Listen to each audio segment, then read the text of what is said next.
It's time to Get Your Geek On with Dave Vermillion. Ah, yes. Welcome here to another Saturday night of fun and frivolity. I am Dave Vermillion. Welcome to Get Your Geek On. This is the premier radio show for Star Wars, Star Trek, DC, Marvel, video gaming, esports, really all things geek that have dominated this little world of ours. See, geek is not what it was 20 or 30 years ago. Geek is in. Geek is very in. Geek is now the mainstream, and we are here to talk about the latest and greatest that is geek right here on 9:30 a.m. The Answer Talk Radio and 9:30 a.m. TheAnswer.com. This is Season 2, Episode 40.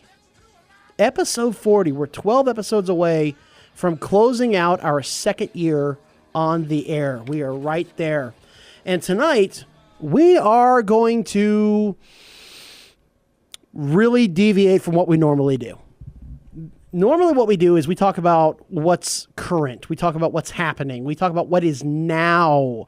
But tonight I wanted to kind of reminisce, get nostalgic, let you get to know us a little bit better as far as who we are as geeks, what we like, what we dislike, and basically just have a nice time talking geek with y'all. It's way different than what we typically do, but I like different. It shakes things up, makes it different. It's nice. I like it. So let me go ahead and introduce my partner in crime here. On my left, your right, as you look across the radio dial, you would normally see our minion, Peter Gonzalez, but he is not with us tonight. He is, as you would say, on assignment, unavailable, probably working, Final Four or Fiesta or, something, gearing up for that. We do wish him luck in his endeavors, and we'll see him back here next week. But if you look further to my left, your right, across the radio dial, you will see the man spinning the ones and zeros. He is our sound prognosticator. He is Goose. All these years, you thought I was mad. King of the Wasteland. Indeed. Hi. No, I still think you're mad. Well, you kind of have to be to work the show for almost 2 full years. Well, I got a break here and there, and then there was that one time. Yeah, that's true. There was that that one time so many moons ago. Goose, how you doing? I'm doing all right. How are you? I'm pretty good. Had a lot of fun last week when we were talking about March Madness. We did the geeky Oscars and that was sort good. of thing. It seems like we just did that, but it was a week ago. It was an entire 168 hours ago, in fact. So it's amazing how time flies like that. Something about the space-time continuum, or we hopped into the TARDIS or something like that. I don't know. I lose track of these things. Let's kick off the show and continue our deviation, and let's talk about just the past almost 2 years.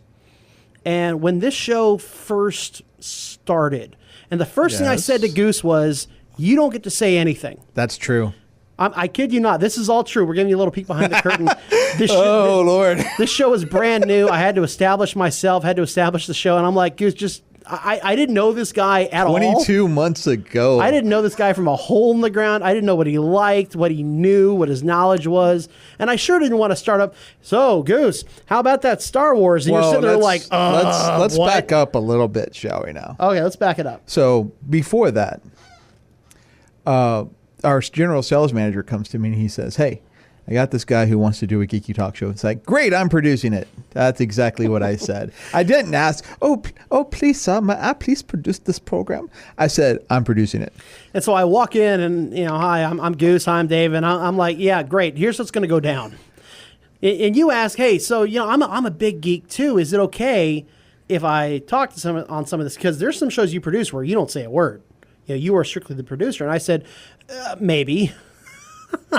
And they get to know each other just at least a little bit first. So for the first few shows, you go back to our archive, our now award-winning podcast, and it was like, just shut up. Let me talk. Let me get this train going here, and then we'll see. It was pre-Facebook Live too. And I regret telling you to not shut up ever since. So you know why when there are days when we have to record the show. Yes. And we record it typically on Thursdays. Typically, yes. And you know why we record it on Thursdays? Because that's when you're here? Because I asked our general sales manager, I said, "Sir, when is this show going to air?" He said, "It's probably Saturdays at 11. I said, "Great, we're producing it on Thursdays." give it a couple of days here and there to kind of get. Well, things no, because rolling. football was right around the corner, and I Yeah. wasn't going to be able to do Fridays, so it's like, great, we're doing it Thursday nights. So that's the danger about having a Saturday night show is that we can get preempted by football. So thankfully, we're late enough to where that only happened once. That was basketball. It was basketball. True. That's true. So that's kind of how the show got started. We added Peter a few months later at the end of the summer. It was in August after an interview. And we've been rocking the three of us here ever since. And I have to say, it's been a unique experience, to say the least, what we've been trying to do here. Because you have podcasts all over the nation, all over the world, in fact, podcasts and YouTube channels and Stream this and Twitch that. But there really wasn't anything on talk radio. And I'm sitting in my car one day, and I couldn't help but notice how all the radio stations had the same thing. There were shows on how to manage your 401k, how to trim your trees or when to trim your trees, and how to change the oil in your car. And I'm flipping back and forth. I'm like, really? This is it? This is what we have? Is there a reason why we don't have a show for geeks? Considering how huge we are at the box office, how big the merchandise is, how you now see Captain America ties being worn by investment bankers on Wall Street, esports is $1 billion industry. Is there a reason why we don't have a show for geeks on air? They said, well, okay, let's see what happens. And here we are in our first eligible year.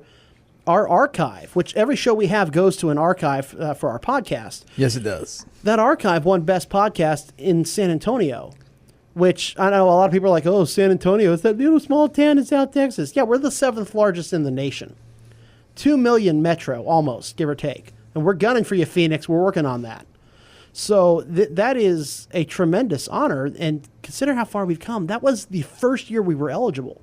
We started this show in June of 2016, but I mean, obviously you can't win when you start halfway through the year. So 2017 rolls around and bam, nailed it. Depends on how much money you have and who you give it to. Well, that's true also, I suppose. So we had that going for us. Yeah, a little bit there. So it's been a lot of fun. The show has really taken off and it's grown quite a bit, obviously, as the award shows. We've had our bumps here and there, I'm not going to lie. We've had technical issues of various varieties. We had one, didn't we get like 3 or 4 minutes into the show, we had to stop and start over for some, I don't know. We're talking Facebook Live reason or actual radio reason? Radio reason. I think like the clock. You lost your train of thought or something. No, the clock wasn't started. I think you hit the button and it wouldn't go or something. Something like crazy like that. So we've had a lot of fun here. And the goal, this is, again, behind the scenes little peek. The goal is for us, the short-term goal, is to get a second hour. Because then we can take callers, we can bring back the Sarlacc pit, we can talk about more news. You can do much more with a second hour than you can with one. I mean, duh. You can do double what you can, actually. But the overall goal for this radio show is to be 3 hours a day, 5 days a week. At least 2 hours a day. To be up there with Jim Rome and Sean Hannity and Rush Limbaugh and Hugh Hewitt and all those guys. I mean, why not? 3 hours a day, 5 days a week. We can have all sorts of celebrity interviews. We can take your calls. We can do so much more with this. And that is the overall goal. When we're going to get there, I don't know. But we're working on it, you know. And with your support, we're getting there. We're already making huge strides already. And I hope to make some more. So that's, you know, something to look forward to. There's our little look behind the curtain. The one of the highlights has always been interviews. I love interviewing people. And yes, I would love to have Mark Hamill on the show. I would love to have Scarlett Johansson in studio. I would love to have a number of A-list, top-of-the-line, Chris Pratt, Chris Evans celebrities to talk to. But it's also really nice to talk to writers. It's really nice to talk to voice actors. It's really nice to talk to people that are memorable characters. Maybe not the lead, but, oh, I remember that guy. And one of the people that I love talking to was Taylor Gray, who ended up being the voice of Ezra Bridger in Star Wars Rebels. Now, there's your top of the line right there, the main character for Star Wars Rebels. And he was kind enough to take some time out to talk with us. And I got a real kick out of talking to him because he's at the beginning of his career, and he landed the main character on a Star Wars franchise show. If you look at his IMDb page, there's not much there before Star Wars Rebels. So he's at the beginning of it all, whereas someone like James Arnold Taylor or Freddie Prinze Jr. is further along in their career. So he had a very different perspective on Star Wars, on voice acting, on acting in general. It's a refreshing point of view, actually, I think, from him. Did we have a clip that we have? Let's hear some of Taylor Gray from Star Wars Rebels. All right, so Taylor Gray of Star Wars Rebel fame, the man, the myth, the phenomena, the main character starring Ezra Bridger himself. Thank you, sir, for being here. We really appreciate you taking the time here on 9:30 a.m. The Answer. Oh, thank you guys for having me. I'm stoked to chat some Star Wars. It's a beautiful day, and it'll be a good time. All right, so let's get right down to it, and I want you to talk a little bit about the evolution of the Ezra character. This is a character who started out as a street rat. Essentially, that's what he was called in the pilot episode. But now he is definitely not that. He's rocking the crew cut. He's got the green saber. He's dueling with Sith Lords from the movies. So talk about his evolution. Who is he now as opposed to where he came from? Ezra has been such a fun character to play for that reason alone. Just the fact that we've been able to grow him over the seasons. And he has truly evolved from this young, as we were calling it, street rat kid who had this innate ability, which is the Force, but it was kind of unbridled and he didn't know how to use it. And then joining forces with the Ghost crew, he learned through Kanan, which is pretty cool. And yeah, now, I mean, he's getting his first lightsaber busted up by Darth Vader. That's just the coolest thing to ever happen, to get into a duel with Darth Vader, even though completely unmatched. And now in season 3, you're right, he's grown even more. The scary thing is that now that he's such this Force, no pun intended, he is being pulled by both sides. I mean, the whole storyline with Maul, we see that Ezra has these tendencies to possibly waver the other way, and that's going to be the test through season 3 to see what ends up happening with him as he keeps growing in his powers and ability. And the responsibility is weighing on him now that Kanan is, not that he's less capable, but he can't see. So we now need someone to step up. And Ezra is kind of ready for that position and becomes more ready through the experience of just doing it. Now, I'm not asking you to violate any kind of non-disclosure agreement or betray any trust just in case Kathleen Kennedy is listening to this show. But you mentioned how he's kind of swaying back and forth between the light and the dark. Have you ever heard the theory that Ezra is Snoke from The Force Awakens? Oh, I've heard the theory. We have been on panels, and Dave Filoni's been seated right next to me, and people have asked, and he's like kicking me under the table. And there is no answer for that. I can't say yes or no, nor do I even know. Maybe. Well, yeah, but I mean, I just kind of figure y'all have to have a little chuckle at that expense. I mean, oh yeah, it's funny. Yeah, I mean, Pablo has come out and said, he's a whole new character, and I heard from somebody on the set that it was all JJ's idea to come up with Snoke. So I honestly, personally, truly don't believe there is a connection to Ezra, but I figure you yourself, you got to be chuckling just a little bit. Oh my God, they're talking about me as Snoke. I can't believe this. Yeah, it's pretty funny because when the new movie came out, that was when I first started seeing these theories, and there were even like some videos explaining it all. And me being just somebody who will listen to anything, I watched one of the videos and I was like, "Whoa, it's believable the way they put that together." But it is funny, and there's so many theories. I mean, for every character on our show, it's like, oh, they're related to this person through this and that, and I mean, I don't know. Star Wars is great about tying everything together, though. So we'll see what happens. Alrighty, so that was hearing the voice of Ezra Bridger, Taylor Gray. And that was back when nobody knew who Snoke was, and of course we still don't, I mean, to be honest. But the idea that Ezra Bridger could be Snoke, I guess, is still kind of out there a little bit, isn't it? And of course, that was the end of season 2, start of season 3 of Star Wars Rebels. It was, and that's looking back on it all. And I've talked to some Star Wars, let's call it talent here and there. Yes. And guys, they do read social media. They watch your posts, they read your comments, and they're laughing so hard. Just so hard. I was talking to Brian, the operator of BB-8. He helped design it, he helped build it, and he operates it in the movies. And he said, "Oh my God, y'all are so far off in your fan theories. We have such a laugh about it." Mike Quinn said the same thing. Yeah, that's what the talent says. So, I mean, keep on making your posts and your comments on social media and your Twitter and your Facebook and all that. But they're reading it. They're just laughing.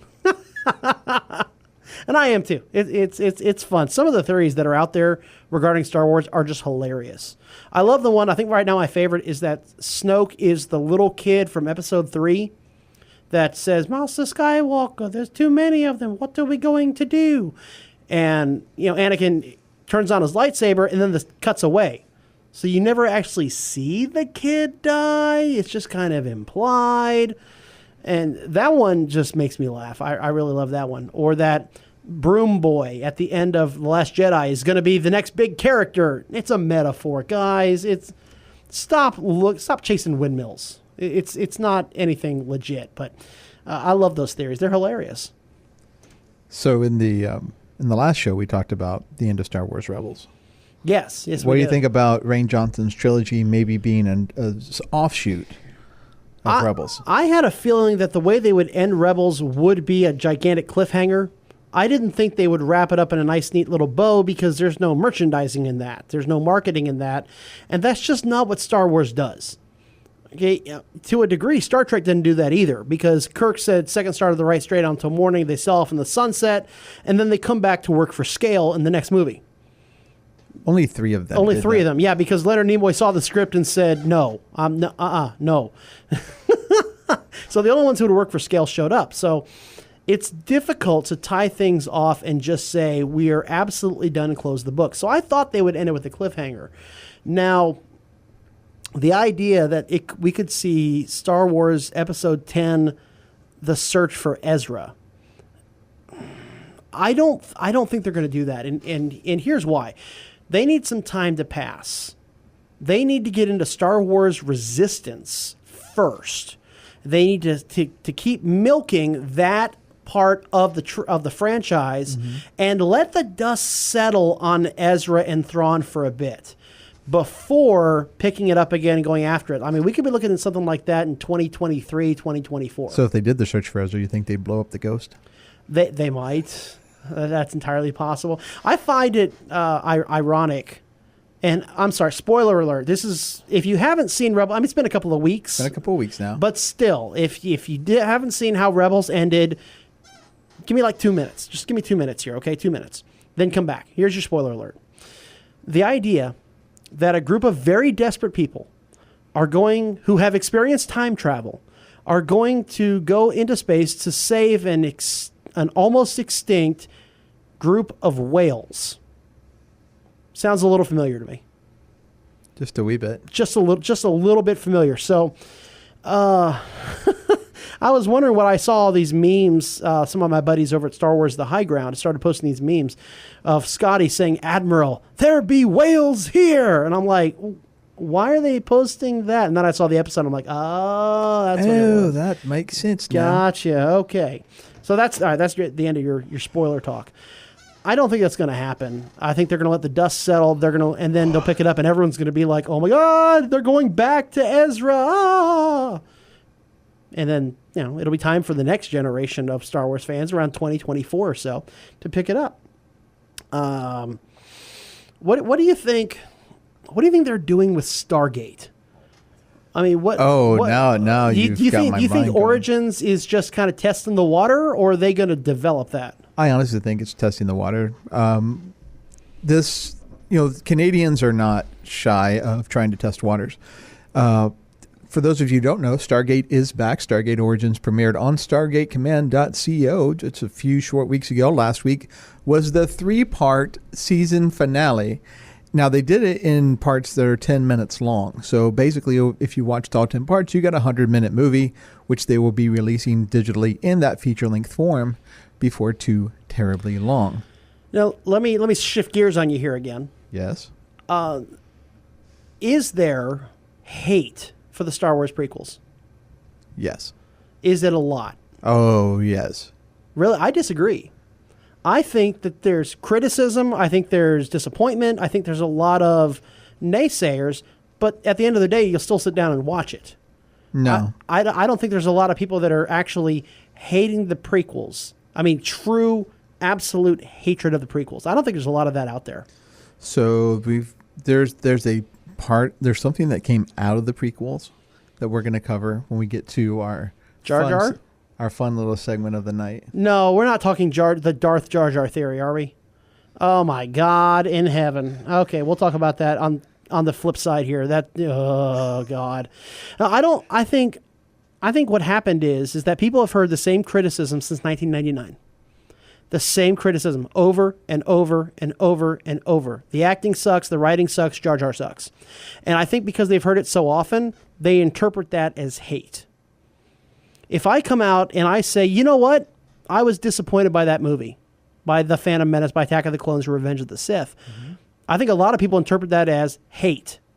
I don't hate the prequels. I've never hated the prequels. But yeah, I'm disappointed. Yeah, I rewrote them in novel form. But I don't hate the prequels. I understand what George was trying to do. I understood it then. I understand it now. The Phantom Menace is almost 20 years old. 20 years old. In 2020, it'll be old enough to buy a beer. Think about that for a minute. And I think people have just heard about the criticism so much that they interpret it as hatred instead of just, honest, true criticism. And so I've actually seen a lot more people posting on social media, stop hating on the prequels than I have seen hate on the prequels. Well, that's because most of us got over it in 2008. Yeah, it took us 3 years to get out of Revenge of the Sith. Yeah. Particularly one line in that stupid movie. No. Yes, that one. Yeah, that one. Dear that was God in heaven. Yeah, that was. I'm still wondering though, and this is an honest criticism, but of the original trilogy, all the changes George made, who in God's name thought it'd be a good idea to put rocks in front of R2-D2 in A New Hope? George Lucas. Yeah. So you think he's sitting home at one night, he's watching A New Hope. I don't know why he would. I mean, he lived it. He's sitting there watching it, and he pauses on that scene, and he says, what would really make that? More rocks. Why didn't I put more rocks in front of R2 in 1977? And he decides to put more rocks in such a way to where it's impossible for R2 to get in or out. How do you even come up with that idea? It's like, you know what? We need just rocks. Maybe a palm tree. This scene with a palm tree would be golden. I mean, where did that come from? So you know that in A New Hope also, you have two scenes with almost the exact same dialogue. That would be the Greedo scene and then the following scene with Jabba the Hutt. Uh-huh. Yep, almost the exact same dialogue. I wonder what else could you have added if you were going to redo the special editions and you wanted to add something in there for whatever reason. What would you add? Well, for the X-Wing fight, I put One Vision as the soundtrack. Or maybe some good Kenny Loggins. Highway to the Death. No, none of that existed in 1977. But Highway to the Death Star Zone. Something like that. Something like that. If I were to add one thing to the original trilogy, I really think that a snow cone machine was needed on Hoth and Empire Strikes Back. There had to have been some enterprising, merchandising, some capitalistic rebel that is like, all this snow, I have to have a snow cone machine. It'll be a huge hit. Everybody will love it. I'll sell 1 billion snow cones to my friends. Compared to the sequel trilogy, which had a snow cone machine. Oh, hey-oh. And had a living, breathing green milk machine.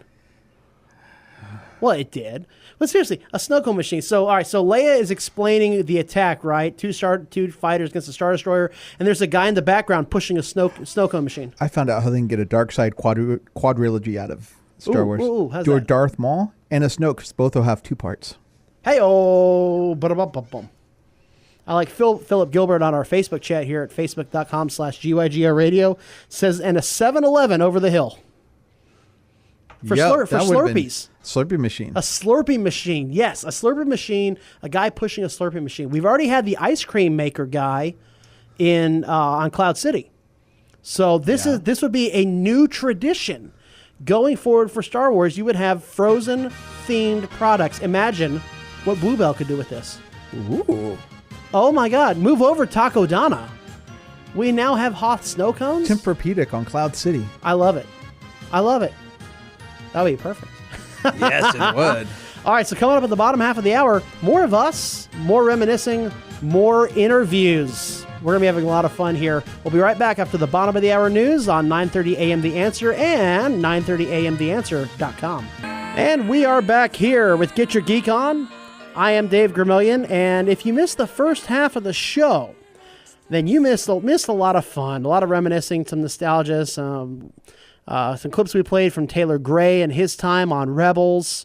That's just really a great time. Usually what we talk about is the latest news, what's breaking, what's now, what's happening.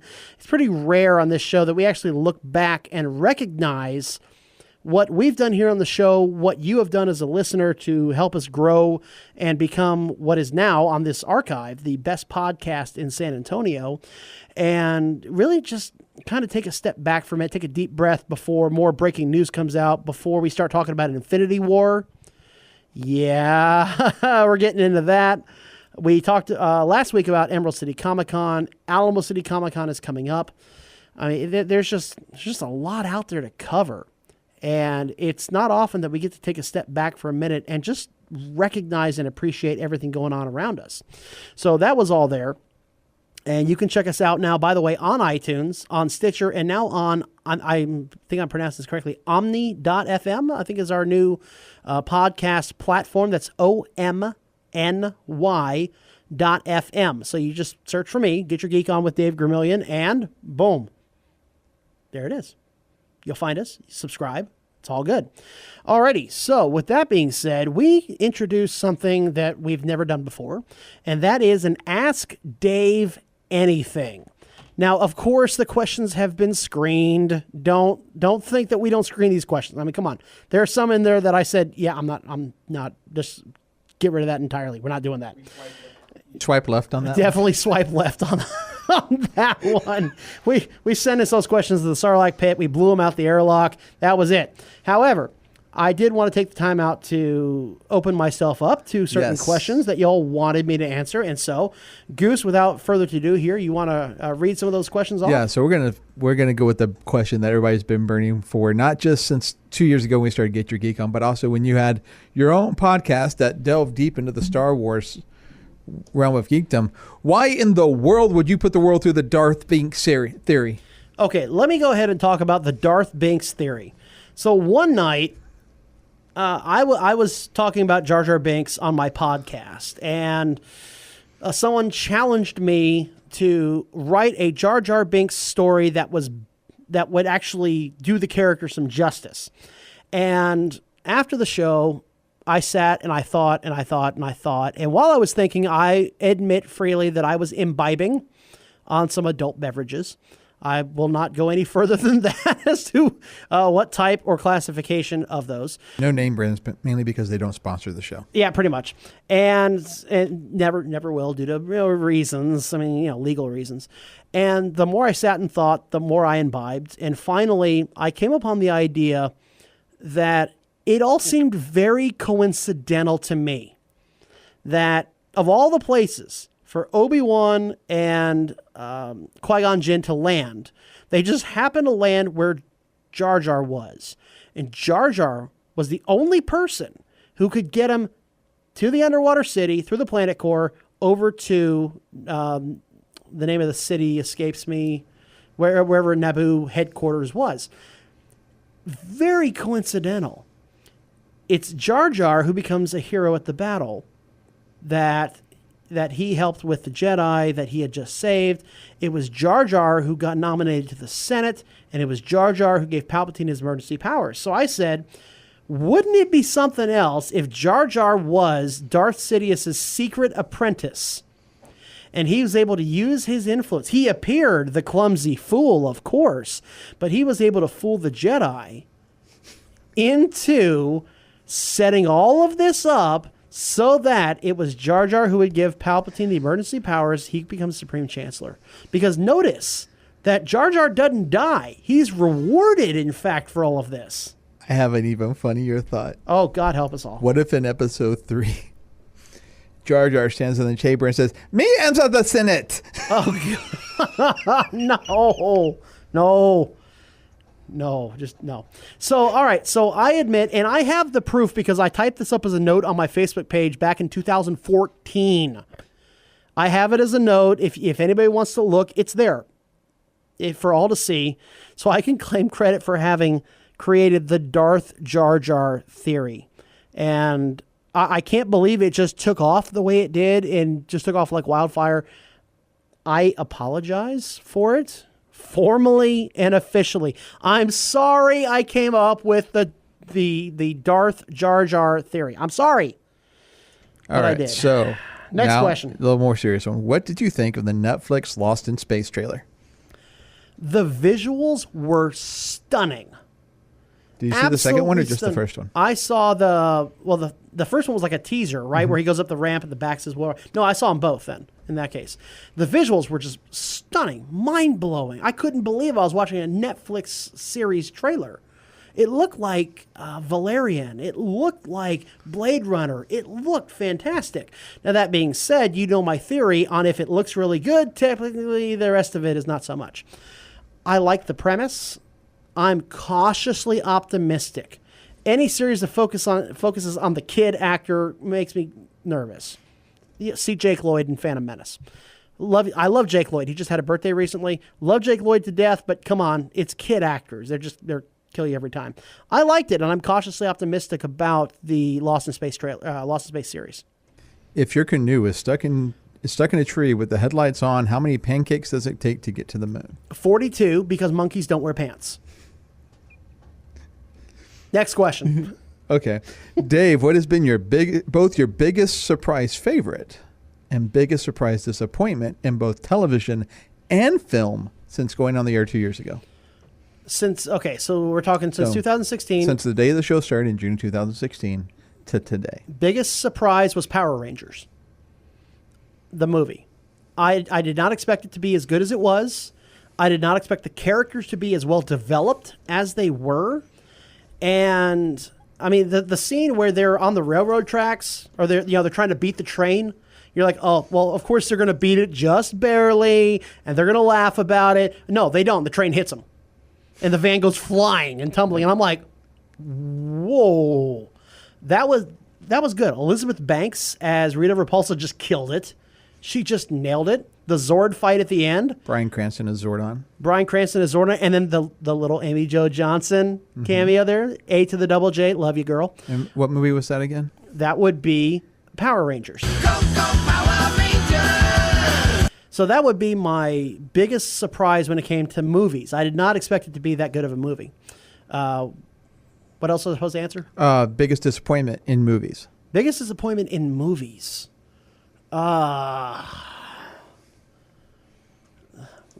I want to say Justice League, but my expectations were already so low that I think I've got it. They met him? Okay, what do you have? We're bad guys. It's what we do. Again, expectations were low. I was pretty hyped about it from the trailer, but at the same time, I knew it was DC. So we were only 2 movies in at that point. 2. Biggest disappointment. Valerian? It might be Valerian. Yeah, you have to keep in mind, by disappointment, I mean, I went in thinking it would be good, and I come out being disappointed. Not like, The Last Jedi? Man. And in the last 2 years... The Force Awakens? No, that was 3 years ago. That was 2016, wasn't it? 15. Oh, that was 15, okay. Hang on, I'm going to boxofficemojo.com. Okay, so while you're thinking about that, what is your biggest surprise in television? Probably Stranger Things. Okay. I did not expect Stranger Things to be as popular as it was and as good as it was. Okay. And in particular, Winona Ryder. Yeah. Winona Ryder in that series was beyond brilliant. Oh, okay. Biggest disappointment in a movie, Rogue One. Good God. Seriously? That? Rogue One. That was my biggest disappointment since I've been on the air. Somebody in a Facebook chat says we won't have our biggest disappointment until May 25th. Burn! Wow! Oh, God! And I have a feeling he's not solo with that thought. Probably not. Okay, and then I imagine my biggest disappointment in television. I don't watch a lot of television, so I guess the Winter Olympics. I was not Not impressed the with the Winter summer, Olympics not at the all. Summer Olympics. No, those were The those were actually 2015. those were fun to watch. But that was, again, that that was was 2016, summer that's right. 16, summer of 16. Because I think we might have had like a geeky Olympics also. I think we did something about that. Here we go. And you may not be able to answer part of this question, but it's okay. What are your thoughts on the Planet of the Apes franchise and the Twin Peaks shows and movie? Hadn't seen Twin Peaks show and movie. Again, and I'm sorry for this, but there are only so many hours in the day. I've got to get caught up. A friend of mine wanted me to watch The Office all the way through, so I did that. And then we're on Game of Thrones. We watched Stranger Things before that.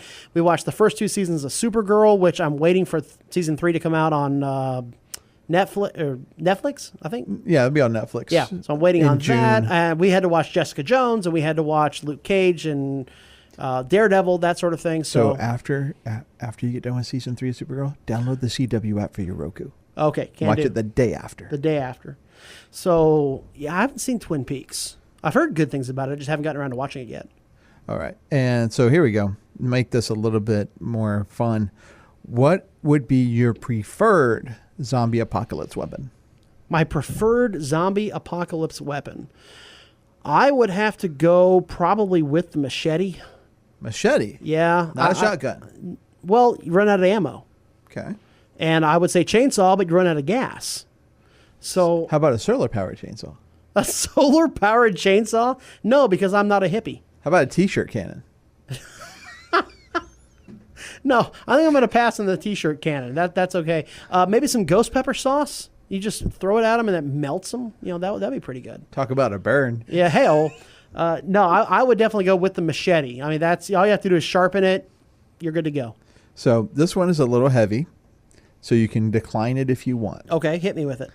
What are your thoughts on video games and violence, especially with the recent items in the news? There's been a recent study that came about this, and I agree with it in saying that there's no correlation in that video games cause actual violence. If you go back and you read Shakespeare's plays, Macbeth, Hamlet, Romeo and Juliet, there is so much violence in those things, but I didn't see people coming out of the Globe Theatre in London and immediately start hacking people to death with broadswords. You know, I don't get it. I'm sure there are some people out there, a very, very, very, very small minority, that cannot separate themselves from reality and fantasy. And that's sad. That's a mental health issue. But I don't blame Grand Theft Auto for what happened. I don't blame Witcher 3 for what happened. I don't blame anything for what happened, because games have been around forever. We've had first-person shooters since the 80s. And I don't blame video games for the violence. All right, so this one's a little obscure, but I think it's you being a Star Wars writer would work. In the novelization of Return of the Jedi, Obi-Wan mentioned that Owen Lars was his brother. Why do you suppose this fact was dismissed in the prequels? In the New Hope novelization, the Emperor was a figurehead, and the Moff Councils were running everything behind his back. I think when Lucas got to the movies, he realized that there were some things that just mucked up the works and that created too many questions, and just had to separate some things. And that's one of the things that went by the wayside, is he just made Obi-Wan an only child.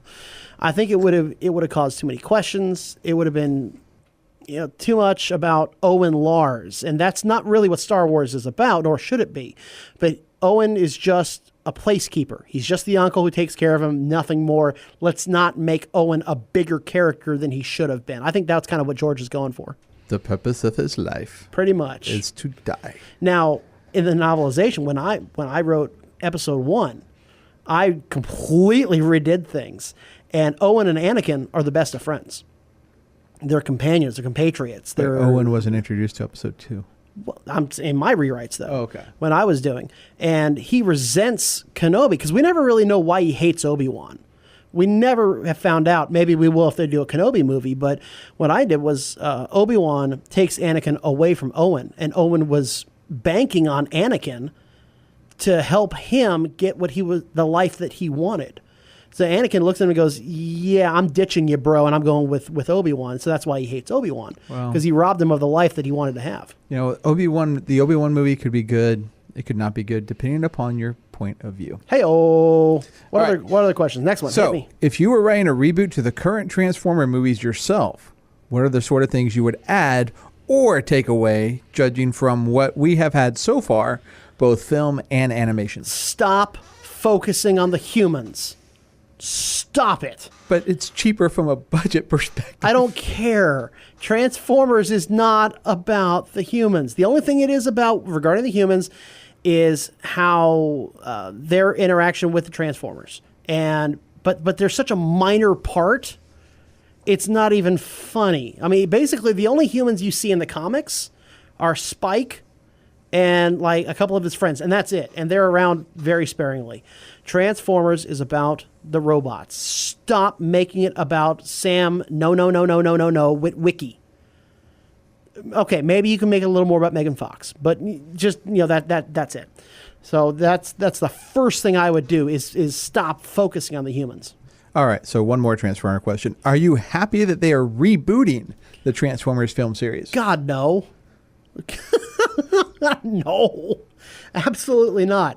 I mean, maybe they'll do it right, but I'm on Burnout. I'm on Transformers Burnout, and I have yet to have any faith in Hollywood lately that Hollywood can come up with original, like, quality ideas. It's just not there when it comes to giant talking robots that fight each other. Oh, come on now. I don't have a lot of faith in. You have faith in Hollywood that they can do it right? No. But yeah, they've done it right one time. There you go. And that's 1986, and that was it. That's all you need. All right, so let me see here. So now, because of the fact that, the other Facebook questions we're not going to get asked, let's see what we've got here in the Facebook chat. Of course, if you have some questions in there, feel free to ask them because. Yeah, and this is the Ask Me Anything part, so feel free to kind of hit me up here. Yep. Let's see. Oh, here we go. Brian Donahue has a question. Who is ready for Cobra Kai the movie? Yes! I was so stoked. That trailer was okay. It was all right. And then when I saw LaRusso step onto the mat with Johnny, I was like, oh, yeah! Of course, both Ralph Macchio and the guy who played LaRusso, Antelope City Comic-Con alumni. Very true. And here's a question from Brian Donahue. He says, what? With a bunch of question marks. He does that. So I'm going to answer you with who? Why? When? Where? Okay. All right. You got me there. I'm sorry about that. Let's see. I don't Seriously? I don't see any other questions on there. So that was fun. I like that. That was kind of cool. Y'all came up with some really good questions. Yes, you did. Appreciate that. Of course. All right. There was one in there that I wasn't going to include, but I think I'm going to. Boxers are briefs, sir. Oh, boxers. What, are you kidding me? I mean, briefs, when you're like 8 years old, but no, definitely boxers. Because we're not playing who'd you'd rather. Well, that's true. It's amazing nobody asked any questions about like ScarJo or Daisy Ridley, or I thought for sure there would be a who'd you rather in there somewhere. But no, okay, cool. Very nice. So why do you think Marvel has taken so long to do a female-led movie? Yeah, now that is an interesting question. It is, isn't it? To be honest, I bet there were some contract negotiations between ScarJo and Marvel, and they just didn't work. There was a scheduling conflict. There was just the stars. In order to make a blockbuster hit movie, the stars have to align. Her schedule has to be ready, has to be available. She's not off shooting something else. You have to be able to get the contract right, the lawyers, the legal. You've got to be able to find a shooting location, writers. They got to get a script, producers, directors, yada, yada, yada. And I just think for ScarJo, just the stars never aligned to where... I mean, I'm sure if she said, yes, I want to do this and I'm not doing anything else until that movie, they would have gotten it done. But she had other movies to do. You had to get the right people in place.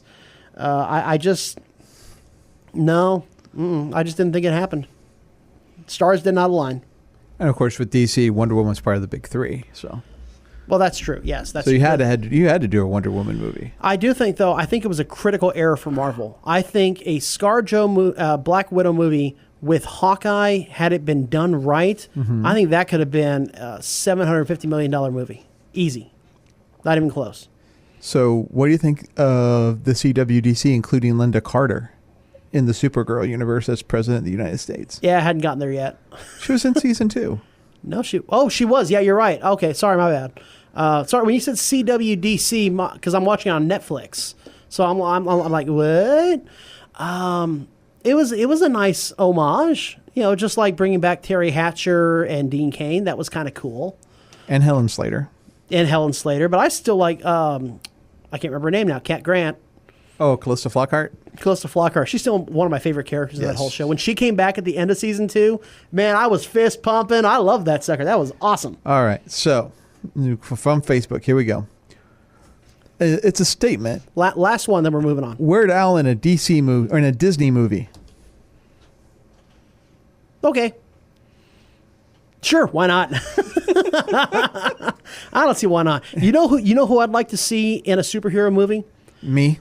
Well, besides that, I would like to see Leonardo DiCaprio. There is one more question that I think needs to be answered. Okay, well, hit. How do you handle being in the presence of such producing greatness each and every week? Well, as soon as it happens, I'll let you know. You like how I had no hesitation there? That was very nice. I was ready for that one. I was ready. I was prepared for that one. Oh, my goodness. Good sir. Yeah. Nice try. It was going to get there eventually. Nice yeah, Leonardo DiCaprio in a superhero movie I think would be a nice fit. That would. That would be fun. What character would he play? I can't even begin to tell you. I'm still waiting for Neil Patrick Harris to be the Riddler. That would be fun. Seriously, Neil Patrick Harris is the Riddler. Leonardo DiCaprio? It wouldn't work in the current run. No. Two-Face. I thought about that as soon as I was talking about the Riddler. I thought about that. Maybe it's Clayface. Leonardo DiCaprio. That would actually work. That actually fits. Leonardo DiCaprio is Clayface. And Ooh. Neil Patrick Harris is the Riddler. Take on Jake Gyllenhaal as the Batman. No. Good God, no. Brian Donahoe says, no Leo, #caps. No, Leo. Hey, the guy actually is a pretty decent actor, I gotta say. Who got his start on Growing Pains. Yeah, no kidding. How weird is that? All right, so a lot of people talk about, I've gotten messages before about, particularly when we have a guest, how did you get this guest? How is it possible that you got this person? First of all, being on a radio station certainly doesn't hurt. No, not at all. But I get press contacts. For example, when the news broke about Jon Favreau being the writer and executive producer for a new series, I had that directly emailed to me from the Lucasfilm press office. DC News, I get it directly emailed to me from the Warner Brothers press office. So when I go ahead and get guests, I can email Lucasfilm and say, hey, I would like Taylor Gray to come on the show. Here are the list of questions for approval, because they're very tight on their approval. Is that cool? I'd like Mike Quinn to come on the show. I would like Pat Proft. I would like so on and so forth. And I just email these guys. There are other ways you can reach out to their agents and reps. But when I reached out to Gray Delisle, I love that one because that one was for me. Okay, a lot of the guests I get are for you guys, but I have always loved the Azula character. And when I looked her up, I forget who it was that told me. It's like, no, you've got to look at everything she's done. And I looked her up and saw all the voice acting she's ever done. I was blown away. Well, David, you seem like a very, very bad kitty to me. Meow. Yeah, that was for me. But that was her as Catwoman, and she also did. It's a creepy mystery. One more time. Very creepy mystery, you guys. There's a big scary mansion, and it's so creepy, Freddy. That's her as Daphne, and which she is on the Supernatural crossover with Scooby-Doo as well. Scooby-Natural coming up. Scooby-Natural. And then there was one more, and the whole reason I wanted to talk to her was because of this character in particular. Such a dynamic character, such an evil character. I mean, just there are some villains, that have some good to them, and they have character arcs, like Kylo Ren. And then there's some characters that are just freaking evil all the way. And this one is one of my favorites. Greetings, you worthless peasants. I am Gray Delisle, the voice of Azula, and so many other of your favorite characters. And you're listening to the most dominant radio show for geeks in the world. Get Your Geek On 9:30 a.m. The Answer. I mean, Azula is such a great character. Of course, Last Airbender is a great series overall. So, who else is in it? Avatar: The Last Airbender. That would be names. Like big name. Mako. Big, but a big voice actor name. Oh, that would be Mr. Mark Hamill. In fact, Your mother did vicious treasonous things that night. She knew the consequences and accepted them. For her treason, she was banished. You can totally hear Hamill in that. Oh, yeah. It's a little bit of the Joker in there, but oh my God, what a great character. I really, really did enjoy that one. So looking back on it all, we're getting ready to close out our second year in just 12 weeks. We've gone to Comic-Cons. We've covered this. We've interviewed that. We've done this. We've done that. And we're just starting. Our director, guy who greenlit this show to begin with, said that you're basically still a new radio show until you're 3 years. You've completed 2 to 3, yeah. completed 3 years. So it's really a lot of fun that we've done, and a lot of it is, of course, thanks to listeners. Without listeners, you don't have a show, and that's why I always ask for feedback from y'all. I want feedback. What do you want more of? What giveaways do you want us to do? What topics should we cover? Should we do more of this, less of this? Do you want Goose to shut up at long last? I mean, that's the kind of feedback that we're looking for here. And I have to admit, we take it very seriously. There aren't a lot of shows that ask for feedback, but this is one of them, and this is one that's proud to listen to its fans. So I just want to say to everybody out there, thank you so much for making the show what it is today. All right, so that's going to go ahead and wrap it up here. If you want to tweet at us, you can do so at GYGO Radio. If you want to find us on Facebook, that's also /GYGO Radio. For Goose, for Minion, and for myself, I want to thank our sponsors, Laser Legend and The Mailing Spot here in San Antonio. Thank you for listening, and y'all be sure to get your geek on every single day. Good night.